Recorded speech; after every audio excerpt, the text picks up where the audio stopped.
isang recipe na naman po tayo. Pero bago po yan, welcome back po muli sa aking YouTube channel.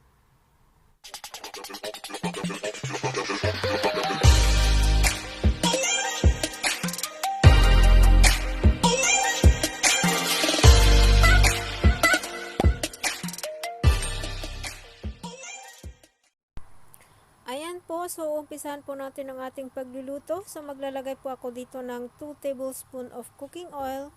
And then saka po natin gigisahin muna ang ating sibuyas ng ilang segundo. Ayan, na-prepare ko na po lahat yung ating mga ingredients. So ilalagay ko na lamang po yung complete recipe po sa description box below. Ayan po. Nag-love shoutout po sa inyong lahat, sa lahat po ng nanonood ng aking videos. Ayan, maraming salamat po. Sana mapanood niyo po yung video hanggang sa dulo po. At ayan, ilalagay na natin po yung ating chopped na garlic. Ayan. And ituloy po natin ang ating paggisa hanggang sa lumabas ang aroma ng ating sibuyas at bawang. Ito po yung simpleng recipe ko sa pagluluto ng noodles. Ayan. So, maglalagay po dito ako ng ham. Ham po pala yung ginamit ko dito. Smoked ham. Ayan. Pero pwede po kayong gumamit dito ng fresh na pork or chicken. Depende po yan sa gusto nyo pong halo ng inyong noodles. Ayan.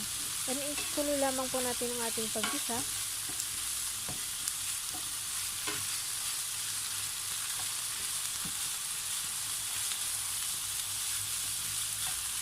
At kung bago po kayo sa aking channel, hindi po nakasubscribe, pwede po ninyong i-click yung subscribe button sa baba and pakiclick din po yung notification bell para updated po kayo sa ating susunod na mga videos or sa ating mga bagong upload na videos. Ayan, maraming salamat po sa inyong lahat.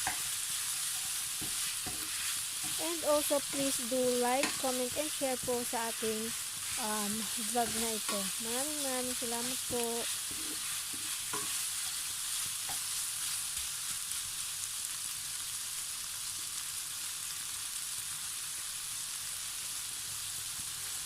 And yan, ilalagay ko po ang ating shredded na carrot at yung ating shredded na celery stalk. Ito po yung ginamit ko celery stalk. Pwede po kayong gumamit dito ng ibang gulay or yung bagu beans or any green beans. Pwede din po. Ito lamang po kasi yung available sa akin. So, ito po lamang po yung aking ihahalo sa aking noodles.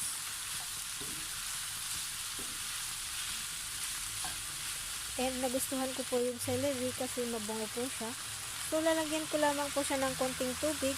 Yung tubig po na pinagpakuluan ko po ng noodles. Ayan. At pagkatapos maglalagay po ako dito ng 1 tablespoon of soy sauce.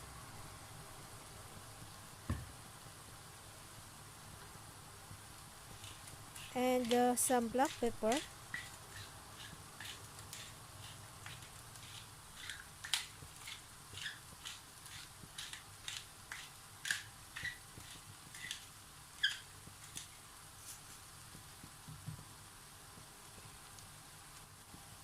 At saka 1 tablespoon of oyster sauce.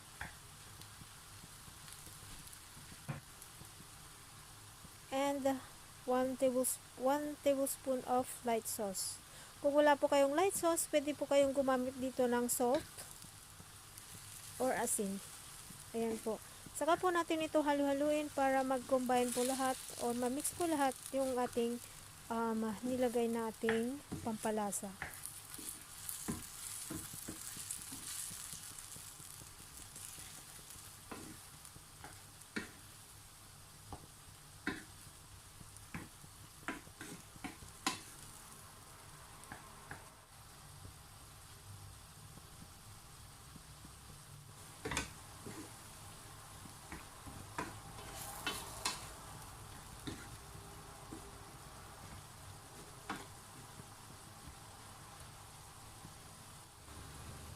Ayan, at pagkatapos po, hahangawin po muna natin And isa-set aside po muna natin and mamaya po natin ito gagamitin sa ating pagluluto.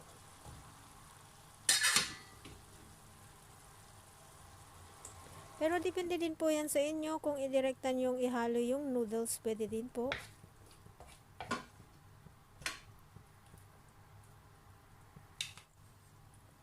Ayan siya. At pagkatapos magdadagdag po ako dito ng 1 cup of chicken stock.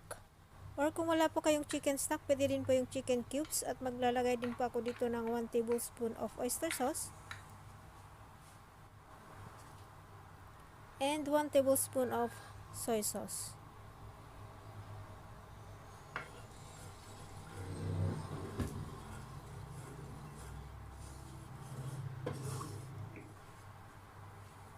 And 1 tablespoon of light sauce. At saka black pepper.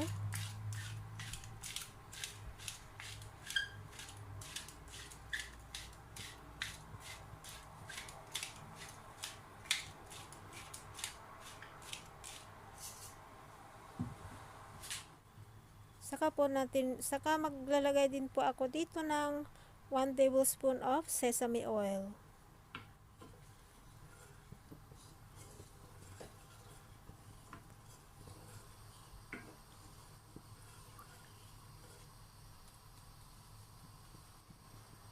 Ayan, ngayon ilalagay ko po yung ating noodles. Ang pinagsama ko po dito yung rice noodles at saka yung pasta. Ayan, ito po yung gamit ko ngayon. Ito pong klase ng pasta yung ginamit ko.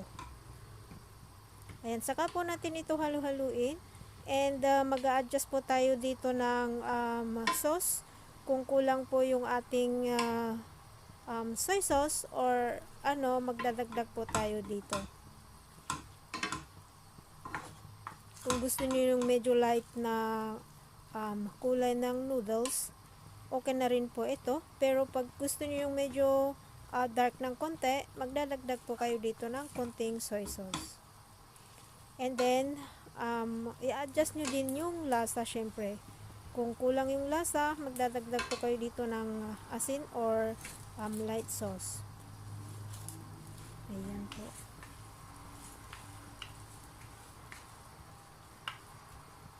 And ngayon, ilalagay ko po yung dahon ng celery at saka long cabbage. Yun po yung ginamit ko. Pero kung meron po kayong repolyo, yung cabbage mismo, pwede din po yun ang gamitin nyo. Ayan. Saka po natin ito halu-haluin. Hindi ko po ito sinama kanina sa aking pagluto kasi ang dahon po is madali po siyang maluto. Kahit init lang po ng ating is naluluto po siya. So, salas ko po siya nilagay. Pero of course, depende din po yan sa style ng ating pagluluto. Nasa diskarte po lang yun sa ating pagluluto. Ayan. And ayun, continue lamang po ang paghalo natin para mag-coordinate po lahat yung ingredients natin. Ayan, at this point, ibabalik ko na po yung ating sahog kanina na ating niluto. Ayan. At kung naabot nyo po ang video ko hanggang dito at kung nagustuhan nyo po, kindly give me a thumbs up. And also kindly leave a comments and also share our vlogs for today. Ayan, maraming salamat po sa inyong lahat sa panonood ng aking video. And ayan, so continue lamang po natin ang ating paghalo hanggang sa mag-coordinate po or mahalo po natin lahat or ayun, ma-mix natin lahat yung ating mga ingredients. Ayan, mabulol-bulol na tuloy ako. Pasensya na po sa aking the way na aking pagsasalita kasi ganito po talaga yung aking boses. Ayan, may kanya-kanya po tayong tono ng boses. Ayan. So, ituloy lamang po natin ang ating paghalo, and gaya po ng nasabi ko kanina, i-adjust po natin ang lasa nito. Kung kulang yung lasa, magdagdag po tayo ng asin or light sauce kung meron po. Ayan. So, ayun. Luto na po ang ating bihon pasta recipe for today. And sana nagustuhan nyo po, guys. Ayan. And kung gusto nyo pong itry, pwede din po. Napakadali lamang pong lutuin. And pwede din po ito sa agahan, lunch, and dinner. Ayan. Maraming salamat po sa inyong panonood, and sa lahat po ng inyong mga suporta, sa lahat po ng aking mga subscribers. Thank you so much po sa walang sawang pagsuporta and panonood ng aking mga videos. Ayan, thank you so much, and sana magkikita po tayo sa aking susunod na mga videos. Ayan, see you guys. God bless each and everyone. Bye-bye.